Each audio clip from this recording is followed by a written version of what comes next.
In this never-before-seen footage, the first frames ever shot for pumping iron, Arnold pumps up backstage for a posing exhibition.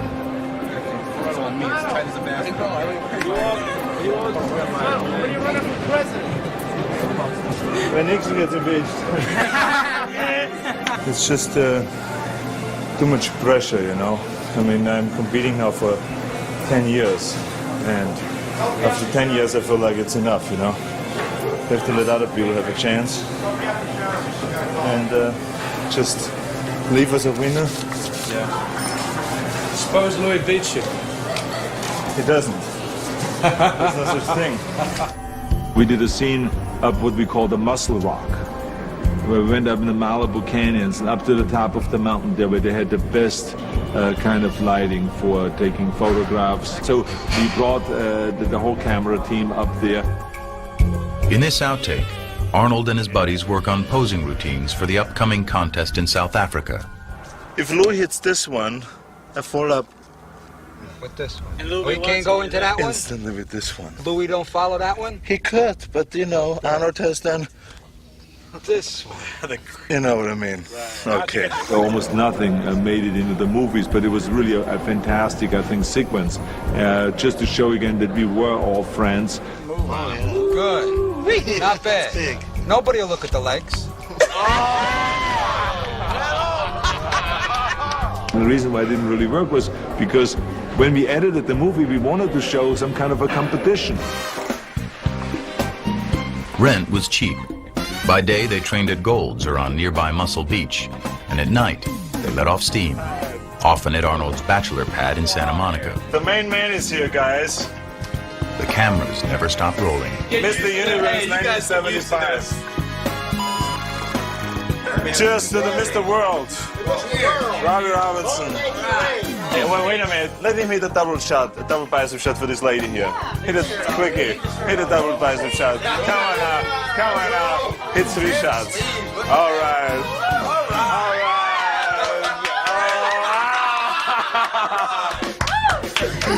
Okay, where's the champagne?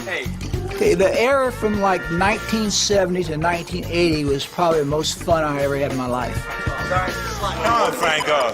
What is this bullshit? Yeah. No, side chest, not front chest, Franco, side. Yeah, these things change a little bit when we go to the side.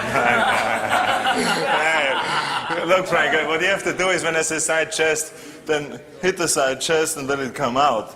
And if you don't have it, don't hit it. No, don't hit it. Don't hit it. Great. Oh. They found that even watching this huge crowd order their huge lunch turned into an event.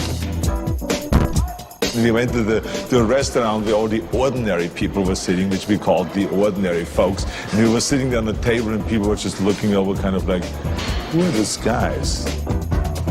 Oh my God. Big steak.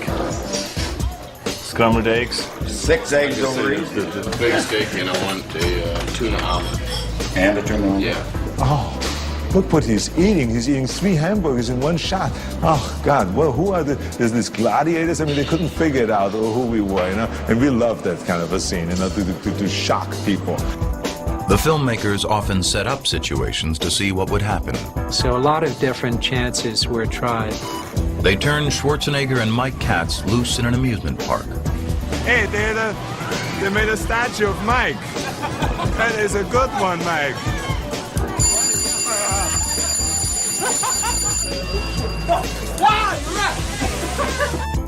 They filmed Arnold with his acupuncturist. What does it mean? We're stimulating a muscle. Okay, good night. Watched him get a haircut. Ask Arnold what sort of clothing he completes. What kind of clothing do you wear in competition? Little tiny posing trunks. Do you have to talk at all? No, except if you're the winner. So I talk a lot. Yeah. They were shooting, even overshooting, always looking for material to reveal Arnold's motives, his character, and what seemed at the time to be insanely ambitious dreams. I won the world championships so many times now that I would like to go on, you know, try to be the best in something else. Like what? I would like to get into acting. So there was a tremendous struggle to make this movie really work and to make it really interesting, not only for the bodybuilding crowd, but for the general population. In this outtake from Pumping Iron, Weider and Schwarzenegger discuss the very real possibility that the champ might actually lose to the larger and hungrier Ferrigno. You were the one who saw Lou in New York just a few days ago, so how does he look? He looks very, very massive. Well, he was my idol. He taught me getting into bodybuilding. Of course, when you have an idol like Arnold, you want to beat your idol to be the best. 1969, nobody has beaten me, so why should he come around now all of a sudden and break my record? I don't know, he's training real hard. Well, you will see. He's massive and he's built almost like you. No. What happens if you are defeated? In an attempt to soften the edges around Arnold Schwarzenegger, Charles Gaines, the author of the Pumping Iron book, came around to draw Arnold out, get him to warm up emotionally, reveal vulnerability. It didn't work, and it never made the cut. Scared? Do you ever get scared? Sure, I get scared. Or what? What scares you? The unknown. He felt like he couldn't get through to me because I was this kind of one-dimensional guy that was just like made of steel. Of course they want you to be wide open. They want to be able to do that you are soft, that you're able to cry, because it puts them in the same boat and they say, well, he's just one of us. Now, you know what I think you're doing now? I think you're bullshitting now. No. I do. I think you're... What he really didn't realize was not that it was not vulnerable, but that I lived in denial. You know, my whole life. It's always like whenever I felt pain or anything like this, it was like I forgot about it. I dismissed it. For some reason, maybe it has to do with competition, you just clamp down that capacity on yourself. If you carry it too far, what it winds up doing is just cutting you off from the possibility of having a really fundamental reciprocal human relationship with somebody else. So what? You don't care about that? No. And especially since I knew in bodybuilding and in competition, you have to kind of bury things temporarily. The way I dealt with it always is that right now I put it aside and then I deal with it later on, whenever that is, you know. Always on the front burner, though, was Arnold's ambition, which was on display in another sequence cut from the film. It's Arnold visiting with his idol, retired bodybuilding champ, Reg Park. Arnold was patterning his career after Park, who'd gone on to star in Hercules movies in the 60s. I think what perhaps happened to me about 15, 20 years ago is happening to you right now. I know, it's an incredible thing. The parallel is unbelievable. Yeah, it's like a repetition, Yeah. That's what it is. Yeah. And I think that's why I looked up to you so much right from the beginning. He was a kid wanting to emulate what I'd done, so it was a great compliment to me, and I took it in that sense. Yeah, I remember in particular this one dream because I felt like I was dreaming for 8 hours, the whole night.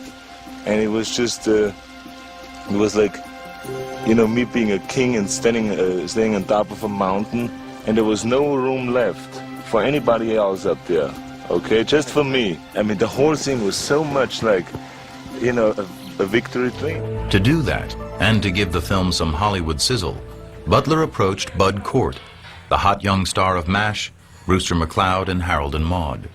I've never seen so many huge people in my life. That's why I joined the gym. I want to get my blood moving, you know? Yeah. All I do is drive and scream at my agent, you know, so I figured I'd, you know, get my blood moving. The idea was to send Bud to muscle masterclass with Arnold. Am I supposed to breathe before I stand up, during, or after? I know this thing. I hate it. Oh, I crack my neck. And when do I breathe in? Breathe out when? When do I breathe? In, out, right. He was very funny, and he happened to love bodybuilding. You just start thinking about that it's a beautiful exercise and that it makes your legs grow. And Yeah, maybe I do all that psychological shit, but it doesn't work with me. I get pain in my leg. But after screening all his footage, Bud felt his scenes were too distracting from the main storyline. I think this whole thing is fucked. I think so too. I gotta tell you. Bud pulled out, asking the filmmakers to put the rest of his salary back into the project so they could finish. And I always teased him. I said, one day I'm going to take all of this footage that we shot and put it back into the movie. Now finally people are going to see it. I love it, Louis. You always keep me entertained in the serious moments. The room we were in was only probably about 20 feet by 20 feet. I mean, it was this very small room. And you talk about a lot of tension, a lot of heat. So you can't help being, you know, kind of on the edgy side. The only thing that's left is Arnold's bullshit. That's why I'm up here, Arnold. See? I'm not wearing boots. Lou, what do you think your chances are today? I'm gonna lose, Arnold. You're the best. Thank you. You're welcome. Just wanted to do insurance. Everything's under control here. Beautiful. You're gonna be king a long time, Arnold. You're gonna be king a long time. Thank you. The film was in the can, but now there was more than 100 hours of it to be cut down and crafted into a movie. Unfortunately, Butler was broke, having maxed out on his credit cards. After I got back from Africa, I got a call every single day of the week from American Express because I'd succeeded in running up a $35,000 bill, and I had become their most important client. I was rather impressed with myself. Out of desperation in 1976, they concocted an outlandish scheme. They put on a bodybuilding show at the prestigious Whitney Museum of American Art in New York City to try and attract potential backers. We invited Candy Bergen to photograph Arnold. The Whitney thought we might get 300 people, and someone said, you know, there's a pretty big crowd outside. You seen this crowd out there? No, I haven't looked out there. It's big. And I went down and looked, and there were 5,000 people outside trying to get in. In a way, it was naive. You know, it was a wonderful opportunity to just hang out together, train together, and be really part of a family that continues to be close and friendly to this day.